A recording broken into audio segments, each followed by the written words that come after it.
शगड़ गाड़ी रे नुआ कन्या गाँ दांडरे गड़ुछि शगड़ गाड़ी। शगड़ी भितरे बसिछि नुआ कन्या। बर घर को नुआ कन्या आसीछि शगड़ गाड़ी रे।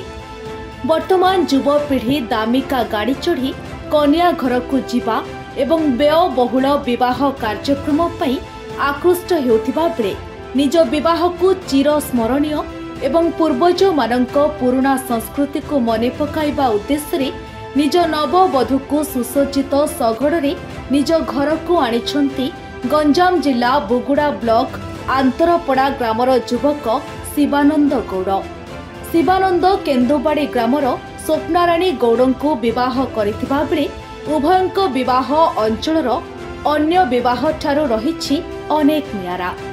कारण जेउठी कन्या माने दामिका गाड़ी चढ़ी आसी प्रथम थर लगी निज स्वामी घर एरुंडी बंध दियंती सेठी स्वप्नाराणी निज बापांक घर शगड़े आसी स्वामी घरे पहुंचीबा तांको पाई एक नियारा अनुभव। शिवानंद निज विवाहरे दामिका गाड़ी रे कन्या आनिबार सक्षम थिले मध्य अन्यमानंक भली अजथा व्ययबहुल कार्यक्रम ठारू दूरेई रही पूर्वजंक संस्कृति एवं पुराणा स्मृति को मने पकाइबा पई शगड़ी रे कन्या आनिबा घटना अंचलर युवपीढ़ींको पई सृष्टि करिछि उदाहरण। शिवानंदंक एही प्रयास को अंचलवासी प्रशंसा करिथिबा बेले एहा आगामी युवपीढ़ी को नूतन मार्ग दर्शाइबो बोली कहिसंती अंचलवासी। आज्ञा देखंतु आमे आरंभ तो भाबी नथुलु जे हमर झियो शगड़े जीव आमे जेमती कार रे जाउचंती जेमती सेमतीका समस्त मन भितर थिला किंतु जेतेबेले आम गाँ घर आगे जमती लगी जाइए शगड़ गोटे अलग प्रकार गोटे उत्कंठा खुशी जात होता। तापरे जेतेबेले आम घर थिबा परिवार वर्ग एवं आसी बंधुवर्ग समस्त देखा रुंड हो जाते और समस्त भर गोटे अलग प्रकार गोटे खुशी मुझे अनुभव कली एवं मन भितर भी गोटे विचार कली जे आमर विगत दिन हजि जाइथिबा किसी संस्कृति एवं परंपरा बोधे आज नुआ करी फेरी आसी एवं बहुत मन भर गोटे उत्कंठा सृष्टि होता और आम झील शगड़े जाऊँ बोली गोटे गर्व अनुभव होता। तेणुक आसुवा आसंता पीढ़ी को एवं युवापीढ़ी मानक मोर भी गोटे रिक्वेस्ट जे से माने ये जिनिस को जदि आपणेबे बोधे आमर हजि जाइथिबा संस्कृति परंपरा बोधे फेरी आसीबो और लोक मानक मन भितर गोटे अलग प्रकार गोटे सृष्टि हम जे आम भी ये जिनिस गुड़ा ग्रहण करूँ हजि जाता संस्कृति परंपरा को बजाय रखू। सकाल सवार आसलु पुआने शगड़े धरी आइले आमर खुशी आ प्राय दीर्घ 45 वर्ष तले आम एमती बाहागर समय बो डाक जाऊ किंतु 45 वर्ष पूर्वे जाइलु तापर कौन सी गाड़ी गुड़ा बहु गुड़ी शगड़ नहीं आम जाइनु कहीं ना गाड़ी मोटर विभिन्न प्रकार बाहरला से जानवाहन करती। एवं दीर्घ दिन तले बाहागर पूर्व सी मत कहले पैसा कम करवा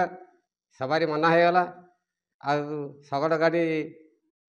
नहीं बोगू टे डाक सहयोग करिए मैं ठीक अच्छे आगे बाबू तू एथि चिंता करना शगड़ गाड़ी तो मोर जीविका होची मु तो दीर्घ 45 वर्ष चाष करके मोर यही चाष उपरे धान खत एमती विभिन्न प्रकार नेबा आनिया कर मोर ये चाष को बंचाई रखी आ दीर्घ दिन है मुझे शगड़ रखिकी चली आदि आमर गोटे बोटे आसापी जदि कहलाणु मोर बहुत गर्व से मु बहुत सहयोग करी एथिरे लोक देखिले मते सेतिकी मोर मन को मु भाग्यवान मन करी मोर यही जो परंपरा को बंचाई रखी आज पर्यंत मु रही थी गोटे सुजोग मिल हजार हजार लोक मत गोटे सम्मान मिल। आजिकल जो मैंने तो आजिकल समस्ते गाड़ी कार आसती किंतु मोर किसी नुआ करी देखा जहाँफल मो मन होता सवारी करने जेहेतु आमर बापा जेजेबापा मैंने से आसती सवारी बाई तो मु सवारी बहुत चेष्टा करी सवारी हो पारानी जो मैंने सवारी मैंने आणुंट से कहले ना आमर कूल मना अच्छी आमको फाइन पड़ो आम नहीं पारूनु तो मन दुख होता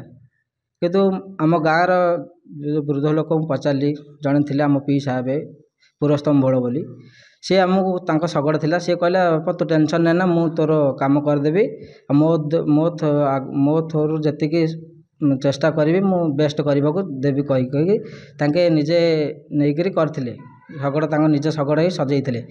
ଆଉ ମୋର ଗୋଟେ ବ୍ରଜକିଶୋର ସ୍ୱାଇଁ ବୋଲି ସେ ସାଙ୍ଗ ବି ଡେକୋରେସନ୍ କରିଦେଇଥିଲେ ଶଗଡ଼ଟାକୁ କରିକିରି ଆଣିଥିଲେ। ତ ପୁରା ମୋତେ ବହୁତ ଖୁସି ଲାଗିଲା ଯେ ମୁଁ ଜାଣିନଥିଲି ଏତେ ଲୋକ ମୋତେ ଇଏ ପ୍ରଶଂସା ମିଳିବ ବୋଲି। ଯେତେବେଳେ ଟ୍ୱିଟର ଫେସବୁକ୍ ଇନଷ୍ଟାରେ ପଡ଼ିଲା ଭିଡ଼ିଓ, ବହୁତ ଆଡ଼ୁ ଶୁଭେଚ୍ଛା ମାନେ ଲାଇକ୍ ଆସୁଛନ୍ତି, ସମସ୍ତେ ଫୋନ୍ ଫାନ୍ ଆସୁଛନ୍ତି, ବହୁତ ଖୁସି ଲାଗିଲା। କାହିଁକିନା ମୋର ଏଇଟା ପିଲାଦିନରୁ ଆଶା ଥିଲା ଯେ ମୁଁ ସବାରିରେ କରିବି, କିନ୍ତୁ ସବାରି ହେଇପାରିଲାନି, କିନ୍ତୁ ଶଗଡ଼ ହେଲା ତ ବେଷ୍ଟ ହେଲା, କିଛି ଖରାପ ନାହିଁ, ବହୁତ ଭଲ ଲାଗିଲା। ଗାଁ ଲୋକ ବି ସପୋର୍ଟ କଲେ, ଭଲ ଲାଗିଲା ମୋତେ, ମୁଁ ଖୁସି ଅଛି। ବଗୁଡ଼ାରୁ ପୂର୍ଣ୍ଣଚନ୍ଦ୍ର ପୋଲାଇଙ୍କ ରିପୋର୍ଟ, ଓଡ଼ିଶା ହଲଚଲ।